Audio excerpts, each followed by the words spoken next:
Welcome to the Sourcing Hero podcast, produced by UNA, a group purchasing organization that empowers sourcing heroes, and Art of Procurement, the world's largest procurement podcast network. I'm your host, Kelly Barner. The goal of the Sourcing Hero podcast is to capture the epic stories of people who are rising up and beating the odds to create exceptional value within procurement, directly from those heroes themselves. Today, my guest here on the Sourcing Hero podcast is Louis Bastone. Louis is the Senior Indirect Procurement Category Manager for Real Estate and Facilities at ASML. After holding sourcing specialist and manager roles in the pharmaceutical industry, Louis made the jump to manufacturing, where he now works to drive cost savings and improve strategic processes within construction, site services, and utilities categories. So, hi, Louis. Thank you so much for being with me today. Hey, how's it going, Kelly? Thank you for having me. Really excited to be on here with you. Absolutely. Now, I shared a little bit, very high level, about your background in my intro, but what other details do you think are helpful for people to have about your background? So I'm one of the few, most of the time when I meet people within procurement, they kind of landed in procurement almost a little bit more by accident. Yep. They were doing something completely different and they kind of pivoted, or they got their education in something different and then just kind of ended up in procurement right after. Myself, I actually had a few majors in college, and one of them was supply chain management, with, of course, procurement falls pretty heavily into. And then I ended up getting my master's degree in supply chain management as well. So I'm one of the few that I know that didn't exactly fall into procurement by accident. Although I will say, when I was going to school for supply chain management, procurement seemed like one of the less interesting things to me. And then I ended up in it, and I couldn't be more happy that I did. Awesome. Well, no, that definitely does make you unique. I'm one of those people that fell in. It was not on my roadmap at all. But it's interesting to meet the few people that sort of sought this out. And certainly you were looking at supply chain, ended up in procurement, but very related fields. And one of the topics, this is something that you've spoken about in the past elsewhere, that's incredibly important to companies and procurement today, is total cost of ownership. Now, when we think about that, or when you explain it from a procurement perspective, how do you typically describe total cost of ownership? Yeah, so when I talk about things to people, the way that I like to get things explained to myself is I say explain it like I'm a kindergartner, within whatever we're talking about, because, maybe I don't have knowledge within that. So the assumption is that if you don't understand total cost of ownership, or you've never really heard that phrase, I usually break it down, really kind of by four pillars. Generally, when we think about cost in our everyday lives, we generally focus on the purchase price. And the purchase price is, pretty much direct materials, direct labor, overhead, administrative costs, and profit. So that's your purchase price. And that's what we focus on. But then when you delve deeper and you're doing this, on more of a professional level, you want to actually understand what's the total cost of ownership of owning whatever we are purchasing. And that breaks down, to me, in simplest terms, there's really three more factors to it, but there's a bunch of factors that are broken from those. So, acquisition cost is another one. And what that is that's the cost incurred with getting the product or service to the point of use, which are things like inbound freight, sourcing, receiving, inspection, storage, etc. Then there's usage cost, which usage cost is a big one for certain items. And that's, costs incurred in converting the purchased materials into the finished product or service, and through its life. So that's things like scrap, final inspection, warranties, lost productivities, returns, fuel, if you need to fuel whatever item you're purchasing, things of that nature. And then there's end of life costs, which is, the costs incurred when the termination of the product or service happens, which is, things like disposal costs, excess inventory, winding down of the project cost, things of that nature. So it's really factoring in those four pillars. As I always say, If you're somebody who's never heard of procurement, you're generally thinking that the purchase price is usually the total cost, but that's never normally the Yeah. case. Usually you want to factor in everything else as well when you're looking at total cost, when you're really trying to purchase performance results. Absolutely. And especially where procurement is involved with the business in helping purchase an item, a material, whatever it happens to be, a key place that procurement can play a big role is in actually speccing out the item. Now, in some cases, maybe we underspec things, right? We leave too much variation where the supplier can come in and say, all right, we're going to infer the following details. But we can also swing the other way and overspec an item where they're either so locked down that they have no ability to give us benefits, or worst case scenario, it's very clear which supplier's product this bid has been structured for, right? Because we're basically speccing it out for a specific item. How can procurement look at something and give the business feedback about whether that item is currently being over or under spec so that hopefully you're able to fix that? Yeah, this is where I think the first negotiation comes in for a procurement professional who wants to get to more of kind of a strategic higher level of understanding cost. And it's really becoming a scope of work expert in meaning that seeing what in the scope of work seems like it's too specific or maybe not specific enough. And really I don't really like to use the word challenging, but more so collaborating with the internal stakeholders, Yeah. and kind of having a negotiation with them to say, help me better understand why you want this specific brand of this specific item, instead of, to me, a scope of work should be what your end result wants to be, not so much exactly what you're looking for, because in that case, you could go to anybody and really the only difference is the profit margin generally, right? Like if you don't give the suppliers any breathing room to value engineer and to tell us the way that we should be doing things to get to the end result that we need to, then in a lot of cases, I would say that anybody can do that. Anybody can take a scope of work that's already written down that has the exact things that we're looking for and give it to a supplier and have them bid. And honestly, the quotes will probably look very, very similar. But once you start to say, hey, this is what we want the end result to look like, Yeah. XYZ, this is how we're going to be measuring the end result and the performance results. Give me the best solution to that. Well, now we're letting the people that do this every single day come up with those more creative solutions that we probably never would have thought of, because likely if we're outsourcing it, it's not something that we do every single day. Yeah. And I do think this actually reminds me of something that was popular to talk about when I first got into procurement, but which we seem to have sort of evolved past, is the idea of an apples to apples comparison, right? That it can't be an apple to an orange. It can't be a red apple to a green apple. Can't be an apple to a tuna fish sandwich. It has to be 100% the same for us to compare it.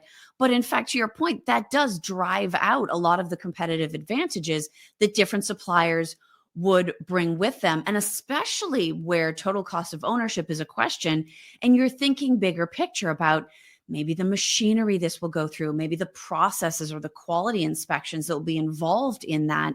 Thinking of all of these things right up front becomes incredibly critical. Yeah, absolutely. Yeah, I think that we're in a day and age where just, three bids and a buy isn't necessarily going to do it. And Yep. it's looking for the innovative suppliers that are doing things differently to lower the total cost of ownership. They're not cutting into their profit margins, right? But what they're doing is they're doing things in a more innovative way, because there are usually a lot of different ways to get to the same result. But who's going to do it the most efficiently, Mm. and who's going to make us the most comfortable that they're going to do it the most efficiently. So yeah, it's very important to not be so obsessed with apples to apples. And if you do have to be obsessed with apples to apples, sure, let them quote apples to apples, but then give me an alternative quote of how I should have asked you the question. And I think Yeah. that's another important thing to do when it comes to suppliers, because we really should be giving our suppliers a little bit more leeway and credit in what they do and not acting like we're the ones who know everything. The customer, Yeah. when it comes to professional procurement, is not always right because, like I said, it's not what we do every single day. Yeah. Do you find that the business is usually willing to go along with procurement on that to say, okay, we need to adjust these specs, or okay, to your point, we'll lock it down, but let's create a vehicle through which they can provide us with alternate suggestions? Is the business usually open to that, or do they tend to get anxious and say, oh, you're either overcomplicating it or we know what we want? Don't try to push us into accepting other things. How have you seen those conversations go? Yeah, I think a lot of the time it comes down to the culture of what business it is. There's some businesses that, getting saving money is a lot more important to their organization than others. When an organization's doing great and they're at their best and they're hitting record profits, they might not care as much as a business that's really trying to bootstrap and to get the best bang for their buck and make sure that everything's going to be done right the first time, so they don't need to redo it, and it costs way more money because you weren't factoring in TCO, you were only factoring in purchase price, right? So I think that just really depends on the culture of the organization. For me personally, I think the way to approach all of this is to be very empathetic to your stakeholders and to understand where they're coming from, what their goals are, what they need to accomplish. And I think instead of pushing back to them, giving to them the first few times, taking their quote and getting alternative quotes from suppliers like you asked that, hey, listen, I know you wanted it done like this and they can do it like this, but it's going to be 35% higher. The supplier has an innovative way of doing XYZ process and it'll be 35% lower and we will get the same exact result as we need. I'm just letting you know that is a possibility. If you want to pay the 35% higher out of your budget, I fully understand, but I just want you to know there are more innovative ways to do it. And like I said, some procurement people, I think, take more of a combative approach. I really do try to take a collaborative approach with my stakeholders because I understand where they're coming from. They're under a lot of pressure. There's a lot of things going on. I'm in a very kind of high pressure category all the time. So I understand where they're coming from, but I just want them to know there are better ways that it can get done than they think, just because it's not their jobs to go out and find the right supplier bases and to understand the innovations out in the market. It's their job to make sure that the place stays running and good, right, internally. So I look at it as my job to show them the outside possibilities that maybe they didn't know existed before and collaborate that way. But yeah, to answer your question, I think that more humans just in general get stuck on what they want. And I think that as procurement people, it's our job to push them more to what end result are we looking for, not what do you want, because those are two different things. And I do think, to your point about empathy, it's scary to change something. Yes, on the one hand, there's the opportunity that you could be a hero. You could usher in some innovation and have a new supplier partnership, and it changes everything for the better. Or you could try it and it could not go well. And then you're the person that made the decision, right? There's actually a lot of pressure that goes along with that. And so whether it's a small portion of the demand that ends up being experimental, or whether it takes a couple of contract cycles to get that in, clearly it's a gradual process where procurement can, investigate, educate, right? Sort of get into this and start trying to win the business over. Yeah, and I agree with you. It is very scary. And what I've learned is a lot of the time when things don't go the way that they should have as planned, it's because we weren't clear with the supplier on exactly what we wanted and what that end result was that we were looking for. And we also didn't come up with any sort of risk mitigation or remedies contractually to, if something does go wrong, well, then what happens? So to me, a lot of that then flows from, and I kind of have my own little process flow of this, but there's SOW, and then there's, RFX, and then there's negotiation, there's contracting. Between negotiation and contracting, those things should be pretty ironed out in terms of what could go wrong here and how do we mitigate it. And you can't call out everything, but you can definitely call out the things that you likely can see going wrong, especially with your internal stakeholders who, know this stuff like the palm of their hand. Yeah. To an extent. Internally, that could go wrong because they've seen things go wrong over the years. And how do we mitigate it proactively? A lot of the times, to me, it's not that suppliers are lying about their capabilities. It's that we were a little bit unclear versus what we were looking for to what they're performing. And that's usually the kind of the growing pains when you first bring a supplier on. Yeah. Now, if we have somebody listening to this conversation that until now has always just equated purchase price with total cost, and they want to start to actually expand beyond that and think about, okay, true total cost of ownership, how would you recommend they go about figuring out what category or product or material to start with? Because I'm sure TCO in some categories is much easier than TCO in other categories. Everybody's going to be from different companies, industries, even category responsibilities. But how do you go about evaluating what you need to source and figure out, okay, this one would be a good candidate to try and start with? Yeah, that's a good question. And I would say look for the products or services that you're sourcing that requires more total cost of ownership than less. So just to give an example, if we're purchasing a table versus a piece of capital equipment, those are almost night and day. Purchase price is very similar to what the total cost is going to be for a table, generally speaking.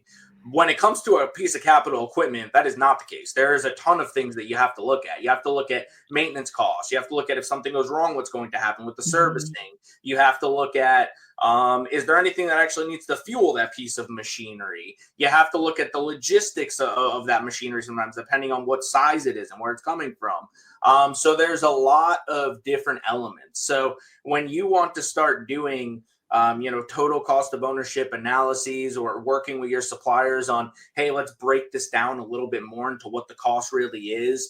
I suggest going with categories that you can definitively say, okay, the total cost of ownership is very far from the purchase price on this one, opposed to, like I said, something like a vehicle where you can work on it, but the problem is it's going to be very, very similar to the purchase price. So you're not going to see a huge delta there when it comes to breaking down the additional cost elements. Yeah. No, I think that's good advice. I will say, and this doesn't usually apply in a corporate setting, maybe the only exception to the thing about the table is if you make the mistake of buying a glass top table, then you will spend your entire life washing fingerprints off of it.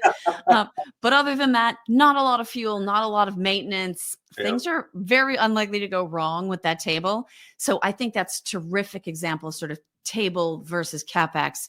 And looking to something that has a little bit more variability to it. Now, Louis, before I let you go, I want to take you through an exercise that we do with every guest here on the Sourcing Hero podcast. I'm going to give you 2 questions. You can pick either one, and I still have not heard a wrong answer from anybody that's ever joined me. So your options are, what does the idea of a sourcing hero mean to you? Or what do you think heroism looks like in a business context? Yeah. I think that a sourcing hero looks like somebody that doesn't necessarily, because most procurement people, from what I've seen and who I've talked to, generally spend their whole day fighting fires. And a lot of them fight fires well, and a lot of them get rewarded for fighting fires. I believe that a sourcing hero is somebody who works hard on the stuff up front to make sure that fires never happen. And if they do happen, there's predetermined remedies to put those fires out themselves. And we're not spending our days doing that. So I think that's what a sourcing hero is to me. Spoken like a guy who went to school to be in procurement and supply chain. I totally agree with you. Now, Louis, if people are meeting you for the very first time through this episode and they want to reach out, get to know you a little bit better, or just plain connect, what is the best way for them to find you? Yeah, I don't have too many social medias, but LinkedIn is the main one that I do have, which is, you can find me on Louis Bastone on LinkedIn. Or you can also look up the Procure Strategy podcast.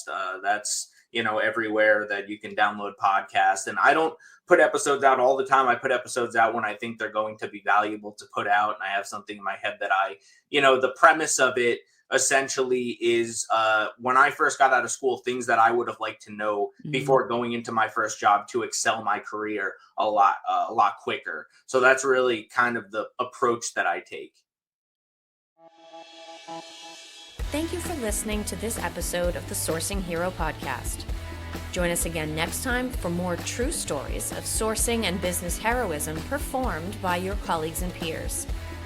Look for the Sourcing Hero wherever you get your podcasts, and don't forget to subscribe. Finally, don't forget, sourcing heroism is taking place all around us every day. Keep your eyes open and you're bound to see it. Until next time, I'm your host, Kelly Barner. Stay well, and always remember that you can be a hero too.